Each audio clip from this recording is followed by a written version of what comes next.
ರಾಷ್ಟ್ರ ರಾಜಧಾನಿ ದೆಹಲಿಗೂ ಕೂಡ ಕಾಲಿಡಲಿದೆ ಕೆಎಂಎಫ್. ದೆಹಲಿಯ ಮಾರುಕಟ್ಟೆಯಲ್ಲಿ ಅಮೂಲ್ಗೆ ಟಕ್ಕರ್ ಕೊಡುವುದಕ್ಕೆ ಸಜ್ಜಾಗಿದೆ. ಹಾಲು ಪೂರೈಸುವಂತೆ ಕೆಎಂಎಫ್ಗೆ ದೆಹಲಿ ಸರ್ಕಾರ ಮನವಿಯನ್ನ ಮಾಡಿಕೊಂಡಿದೆ. ರಾಷ್ಟ್ರ ರಾಜಧಾನಿ ದೆಹಲಿಗೂ ಕೂಡ ಕೆಎಂಎಫ್ ಕಾಲಿಡ್ತಾ ಇದೆ.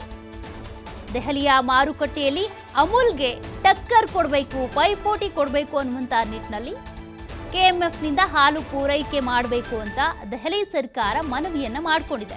ಪ್ರತಿನಿತ್ಯ 1 ಲಕ್ಷ ಲೀಟರ್ ಹಾಲನ್ನ ಪೂರೈಸಿ ಅಂತ ದೆಹಲಿ ಸರ್ಕಾರದಿಂದ ಮನವಿ ಬಂದಿದೆ. ಅಕ್ಟೋಬರ್ ತಿಂಗಳಿಂದ ಹಾಲು ಮೊಸರು ಮಾರಾಟಕ್ಕೆ ಕೆಎಂಎಫ್ ಸಜ್ಜಾಗ್ತಾ ಇದೆ.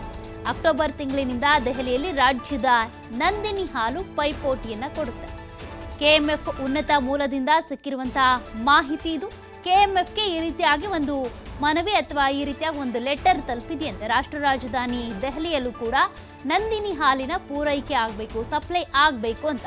ಹೀಗಾಗಿ ಅಲ್ಲಿ ಅಮೂಲ್ ಬ್ರ್ಯಾಂಡ್ನ ಹಾಲು ಏನು ಪೂರೈಕೆ ಆಗ್ತಾ ಇದೆ, ಮಾರುಕಟ್ಟೆಯಲ್ಲಿ ಸಿಗ್ತಾ ಇದೆಯಲ್ಲ, ಆ ಅಮೂಲ್ಗೆ ಟಕ್ಕರ್ ಕೊಡುವಂಥ ನಿಟ್ಟಿನಲ್ಲಿ ಕೆಎಂಎಫ್ ನಂದಿನಿ ಹಾಲು ಕೂಡ ಪೂರೈಕೆ ಆಗಬೇಕಂತೆ. ದಿನಕ್ಕೆ 1 ಲಕ್ಷ ಲೀಟರನ್ನು ಹಾಲನ್ನು ನಮಗೆ ಪೂರೈಕೆ ಮಾಡಿ ಅಂತ ದೆಹಲಿ ಸರ್ಕಾರದಿಂದ ಬಂದಿರುವಂತಹ ಒಂದು ಶಿಫಾರಸು ಅಥವಾ ಮನವಿ ಇದು. ಅಕ್ಟೋಬರ್ನಿಂದ ದೆಹಲಿಯಲ್ಲಿ ರಾಜ್ಯದ ನಂದಿನಿ ಹಾಲನ್ನು ಮಾರಾಟ ಮಾಡಲಾಗುತ್ತೆ. ಅಂದರೆ ಅಲ್ಲಿ ಅಮೂಲ್ ಹಾಲು ಏನೀಗ ಅಲ್ಲಿ ಪೂರೈಕೆ ಆಗ್ತಾ ಇದೆ, ಮಾರುಕಟ್ಟೆಯಲ್ಲಿ ಸಿಗ್ತಾ ಇದೆಯಲ್ಲ, ಆ ಹಾಲಿಗೆ ಪೈಪೋಟಿ ಕೊಡೋದಕ್ಕೆ ಅಂತ ನಂದಿನಿ ಹಾಲನ್ನು ಪೂರೈಕೆ ಮಾಡಲಾಗುತ್ತೆ. ಅಕ್ಟೋಬರ್ ತಿಂಗಳಿಂದ ಹಾಲು ಮೊಸರು ಮಾರಾಟ ಮಾಡಬೇಕು ಅಂತ ಕೆಎಂಎಫ್ ಈಗಾಗಲೇ ಸಿದ್ಧತೆಯನ್ನು ಕೂಡ ಮಾಡಿಕೊಳ್ತಾ ಇದೆ.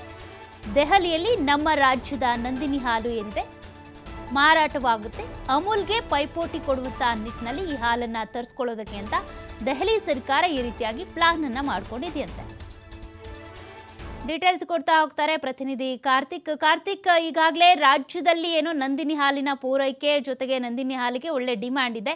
ದೆಹಲಿಯಲ್ಲೂ ಕೂಡ ನಂದಿನಿ ಹಾಲನ್ನು ಪೂರೈಕೆ ಮಾಡಬೇಕು ಅನ್ನುವಂಥದ್ದು ನಿರ್ಧಾರ ತೆಗೆದುಕೊಂಡಿದ್ದಾರೆ ಅಂತ ಕೆಎಂಎಫ್ಗೆ ಒಂದು ಮನವಿ ಕೂಡ ಬಂದಿದೆಯಂತೆ. ಯಾವಾಗಿಂದ ಪೂರೈಕೆ ಆಗುತ್ತೆ, ಇದು ನಿಜಾನಾ? ಸೌಖ್ಯ, ಖಂಡಿತವಾಗಿಯೂ ಕೂಡ ಅಂದ್ರೆ ಕೆಎಂಎಫ್ ರಾಷ್ಟ್ರ ರಾಜಧಾನಿಗೂ ಕೂಡ ಈಗ ಕಾಲಿಡ್ತಾ ಇದೆ ಅಂತ ಹೇಳ್ಬೋದು. ಅಕ್ಟೋಬರ್ ನಿಂದ ಕೆಎಂಎಫ್ ನ ಅಂದ್ರೆ ಹಾಲು ಮತ್ತು ಮೊಸರನ್ನ ದೆಹಲಿಯಲ್ಲಿ ಏನು ಸರಬರಾಜು ಮಾಡೋದಕ್ಕೆ ದೆಹಲಿ ಸರ್ಕಾರ ಕೆಎಂಎಫ್ ಗೆ ಮನವಿಯನ್ನು ಮಾಡ್ಕೊಂಡಿದೆ ಅನ್ನುವಂತ ಮಾಹಿತಿ ಕೆಎಂಎಫ್ ನ ಉನ್ನತ ಮೂಲಗಳಿಂದ ಬಂದಿರುವಂತದ್ದು. ಪ್ರಮುಖವಾಗಿ ಈಗಾಗಲೇ ನಂದಿನಿಯ ಹಾಲು ಅಂತಂದ್ರೆ ಅತ್ಯಂತ ಕಡಿಮೆ ಬೆಲೆಗೆ ಸಿಗುವಂತ ಉತ್ಕೃಷ್ಟ ಗುಣಮಟ್ಟದ ಹಾಲು ಅಂತಲೇ ಎಲ್ಲಾ ಭಾಗದಲ್ಲೂ ಕೂಡ ಫೇಮಸ್ ಆಗಿರುವಂತದ್ದು. ಹಾಗಾಗಿ ಸಾಕಷ್ಟು ಬೇಡಿಕೆಗಳು ಈಗಾಗಲೇ ನಂದಿನಿ ಹಾಲಿಗೆ ಇರುವಂತದ್ದು. ದೇಶದಾದ್ಯಂತವೂ ಕೂಡ ನಂದಿನಿ ತನ್ನ ಮಾರುಕಟ್ಟೆಯನ್ನ ವ್ಯಾಪಿಸ್ತಾ ಹೋಗ್ತಾ ಇದೆ. ಅದರಲ್ಲೂ ಪ್ರಮುಖವಾಗಿ ಇತ್ತೀಚಿನ ದಿನಗಳಲ್ಲಿ ನಂದಿನಿ ಹಾಲಿನ ಬೇಡಿಕೆಯೂ ಕೂಡ ಹೆಚ್ಚಾಗಿತ್ತು. ಜೊತೆಗೆ ರಾಜ್ಯದಲ್ಲೂ ಕೂಡ ಹಾಲಿನ ಪ್ರಮಾಣ ಉತ್ಪಾದನೆ ಹೆಚ್ಚಾಗ್ತಾ ಇರುವಂತ ಹಿನ್ನೆಲೆಯಲ್ಲಿ ನಂದಿನಿ ಮಾರುಕಟ್ಟೆಯನ್ನು ಕೂಡ ವಿಸ್ತರಣೆ ಮಾಡ್ಕೊಳ್ಬೇಕು ಅನ್ನುವಂತ ಒಂದು ನಿರ್ಧಾರವೂ ಕೂಡ ಅಂದ್ರೆ ಕೆಎಂಎಫ್ ನ ಆಡಳಿತ ಮಂಡಳಿ ಮಾಡಿದ್ರು. ಯಾಕಂತಂದ್ರೆ ಹೆಚ್ಚಿನ ಪ್ರಮಾಣದಲ್ಲಿ ಹಾಲು ಉತ್ಪಾದನೆ ಆಗ್ತಾ ಇದೆ. ಅದನ್ನ ವಿತರಣೆ ಕೇವಲ ಕರ್ನಾಟಕದಲ್ಲಿ ಅಥವಾ ಅಕ್ಕಪಕ್ಕದ ರಾಜ್ಯಗಳಿಗಷ್ಟೇ ಸೀಮಿತ ಆದ್ರೆ ನಮಗೆ ಅಂದ್ರೆ ರೈತರಿಂದ ಕೊಂಡುಕೊಳ್ಳುವಂತ ಹಾಲು ಹಾಗೂ ಮಾರಾಟವಾಗುವಂತ ಹಾಲು ಸರಿದೂಗಿಸೋಕ್ಕಾಗುದಿಲ್ಲ.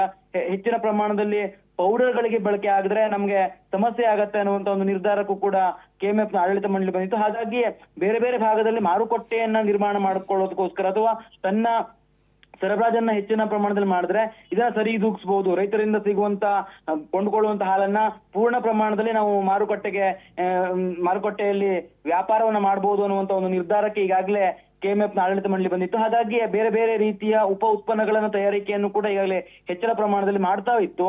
ಈಗ ಅದರಲ್ಲೂ ದೆಹಲಿ ಸರ್ಕಾರದಿಂದ ಈಗ ಕೆಎಂಎಫ್ ಗೆ ಅಂದ್ರೆ ಹಾಲನ್ನ ಸರಬರಾಜು ಮಾಡಿ ದೆಹಲಿಗೆ ಅನ್ನುವಂತ ಒಂದು ಮಾಹಿತಿ ಬಂದಿರುವಂತ ಹಿನ್ನೆಲೆಯಲ್ಲಿ ಈಗಾಗಲೇ ಅಕ್ಟೋಬರ್ ತಿಂಗಳಿನಿಂದ ಕೆಎಂಎಫ್ ನ ಹಾಲು ಮತ್ತು ಮೊಸರನ್ನ ದೆಹಲಿಯಲ್ಲಿಯೂ ಕೂಡ ಮಾರಾಟ ಮಾಡೋದಕ್ಕೆ ಈಗಾಗಲೇ ಸಿದ್ಧತೆಯನ್ನ ಮಾಡ್ಕೊಳ್ಳಲಾಗ್ತದೆ. ಅಮೂಲ್ ಹೊರತಾಗಿಯೂ ಕೂಡ ಈಗ ದೆಹಲಿಯಲ್ಲಿ ಕೆಎಂಎಫ್ ಹಾಲು ಕೂಡ ಸಿಗುವಂತಾಗುವಂತ ಹಿನ್ನೆಲೆಯಲ್ಲಿ ನೇರವಾಗಿ ಅಮೂಲ್ ಜೊತೆಗೆ ಕೆಎಂಎಫ್ ನ ನಂದಿನಿ ಹಾಲು ಪೈಪೋಟಿಗೆ ದೆಹಲಿ ಮಾರುಕಟ್ಟೆಯಲ್ಲಿ ಇಳಿಯಲಿದೆ ಇನ್ನು ಮುಂದೆ. ಸೌಖ್ಯ, ಥ್ಯಾಂಕ್ ಯು ಕಾರ್ತಿಕ್ ಡೀಟೇಲ್ಸ್ಗೆ.